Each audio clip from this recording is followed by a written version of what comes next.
چچا حضرت حمزہ کی لاش آئی تو حضور اقدس صلی اللہ علیہ وسلم نے قسم کیوں اٹھائی اور کس لیے اٹھائی، اور حضرت حمزہ رضی اللہ تعالیٰ عنہ کا 70 بار نماز جنازہ کیوں پڑھایا گیا، اور اسی وقت حضرت جبرائیل علیہ السلام کیوں تشریف لائے اور اللہ تعالیٰ کی وحی نازل کیوں ہوئی، اور یہ وحی کس کے لیے تھی، یہ سب جاننے کے لیے اس ویڈیو کو آخر تک لازمی دیکھیں۔ شکریہ۔ بسم اللہ الرحمن الرحیم۔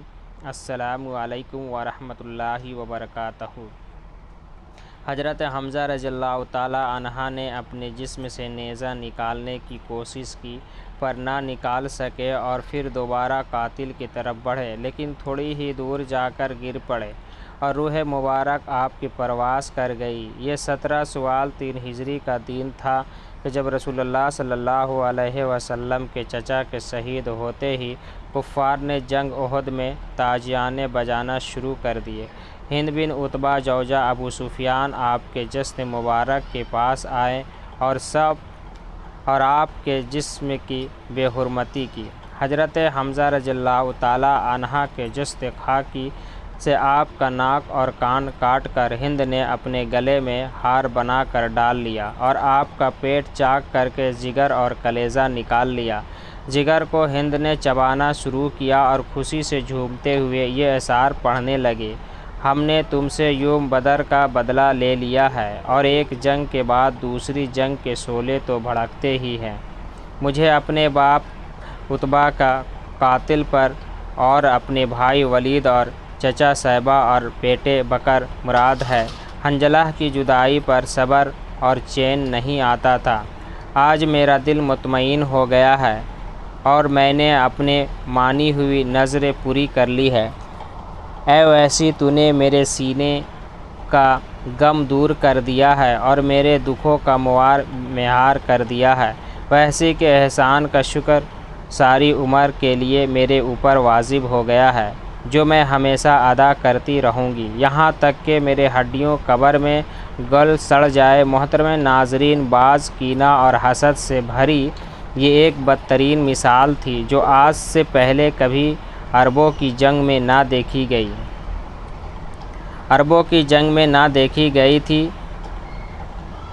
ختم ہوئی تو حضور اقدس صلی اللہ علیہ وسلم کو بتایا گیا کہ آپ کے چچا شہید ہو گئے ہیں۔ آپ تشریف لائے تو دیکھا کہ چچا کے لاش کے ٹکڑے میدان میں بکھرے پڑے ہیں۔ آپ کی آنکھوں سے آنسو چھلک پڑے۔ غموں نے آنکھوں کی ایسی جھڑی لگی کہ تمام صحابہ بھی رونے لگے۔ آپ نے اپنے چچا کے ٹکڑے اٹھانے کا حکم دیا۔ آپ نے اپنے پیارے شہید چچا کو جسد مبارک سے مخاطب ہو کر فرمایا: اللہ کی رحمت تمہارے اوپر سایہ فن ہو، تم رشتہ داروں کا بہت خیال رکھتے تھے اور ہر کار خیر میں شفقت لے جاتے تھے۔ اگر مجھے صفیہ کا غم و رنج کا خیال نہ ہوتا تو میں تمہارے جسم کے ٹکڑے یوں ہی میدان میں چھوڑ دیتا تاکہ انہیں درندے اور پرندے کھا جاتے اور تم قیامت کے دن ان کے پیٹ سے اٹھانے جاؤ۔ خدا کی قسم، میں تمہارے بدلے میں کفار کے 70 آدمیوں کا مسئلہ کروں گا۔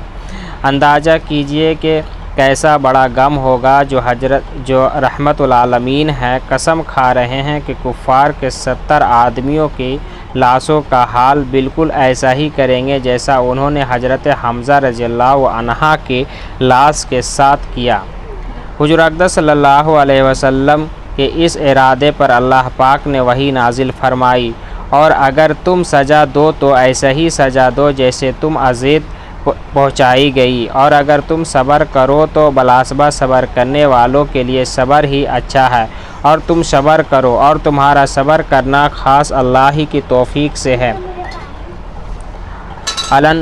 الغزل 126۔ امام بن کثیر اپنی تفسیر میں لکھتے ہیں کہ اس آیت کے نزول کے بعد حضور اقدس صلی اللہ علیہ وسلم نے اپنا یہ ارادہ ترک فرما دیا اور پھر قسم کا کفارہ ادا فرمایا۔ یہی نہیں بلکہ آپ نے اپنے صحابہ کرام کو سختی سے اس بات سے منع فرما دیا تاکہ لاش کے ٹکڑے کرنے ہرگز جائز نہیں ہے، یہاں تک کہ کسی کتے کی لاش کے ٹکڑے کرنے کا بھی جائز نہیں ہے۔ حضور اقدس صلی اللہ علیہ وسلم کا دل بہت ہی غم زدہ تھا۔ اس موقع پر اللہ تبارک و تعالیٰ نے آپ کو ہمت اور حوصلہ عطا فرمایا۔ آپ نے فرمایا کہ مجھے حضرت جبرائیل علیہ السلام نے خوشخبری سنائی ہے کہ حضرت حمزہ بن عبد المطلب کے ساتوں آسمان پر جنت الفردوس میں اللہ تعالیٰ اور اس کے رسول یا عسکیم کا سیر لکھ دیا گیا ہے۔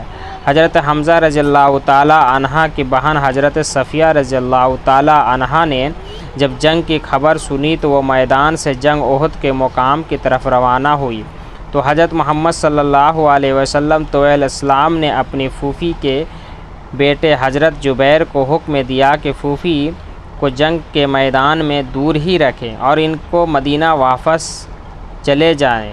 جب وہ اپنے بھائی حضرت حمزہ کی لاش کو دیکھے گی تو ان سے برداشت نہیں ہوگا۔ جب انہوں نے ان کے بیٹے سے کہا تو حضرت صفیہ رضی اللہ تعالیٰ عنہا نے فرمایا کہ میں بھائی کے شہید ہونے کی خبر سن چکی ہوں۔ میں جانتی ہوں کہ اللہ تبارک و تعالیٰ کے یہاں یہ قربانی بہت ہی مقیم ہوئی ہے۔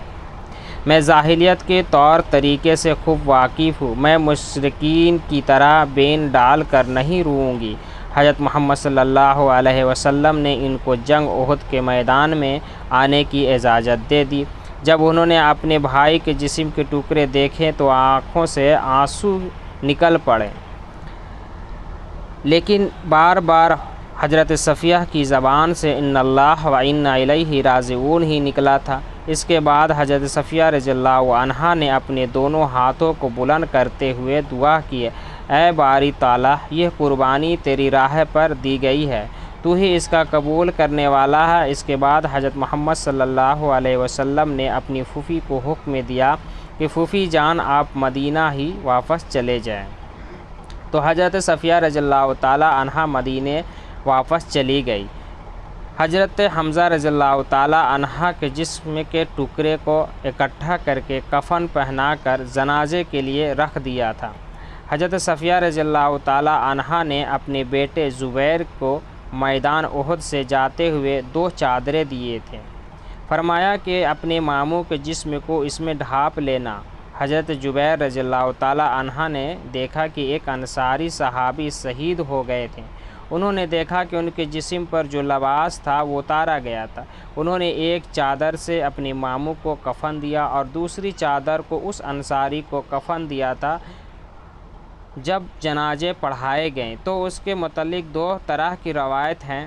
پہلی روایت تو یہ ہے کہ نبی کریم صلی اللہ علیہ وسلم نے سب سے پہلے اپنے چچا کا جنازہ پڑھایا اور اس کے بعد ایک ایک کر کے تمام صحابہ کو جسد مبارک سامنے رکھ کر جنازہ پڑھائی گئی، لیکن حضرت حمزہ رضی اللہ عنہ کا جسم مبارک سامنے سے حضور اکرم صلی اللہ علیہ وسلم نے نہ ہٹانے دیا، کیونکہ حضرت حمزہ رضی اللہ عنہ کو ملا کر کل 70 شہید ہوئے تھے، اس لیے حضرت حمزہ رضی اللہ عنہ پر 70 بار نماز جنازہ پڑھائی گئی۔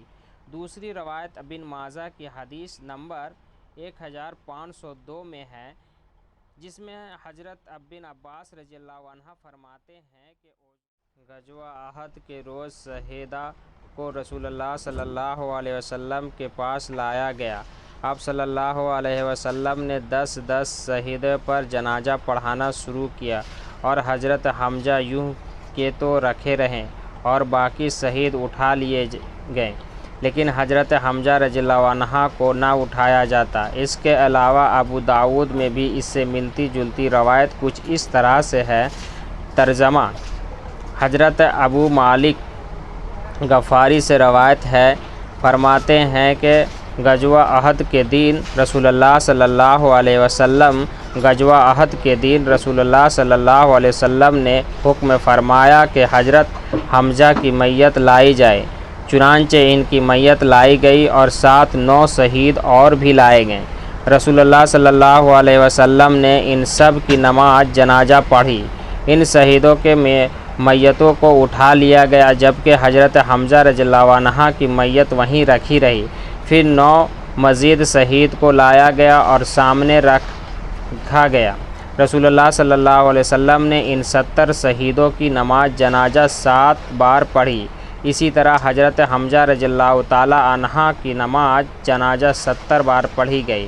اللہ رب العزت ہم سب تمام مسلمانوں کو دین کی سمجھ عطا فرمائے اور ہم سب مسلمانوں کو اپنے حفاظت و امن میں رکھے، آمین۔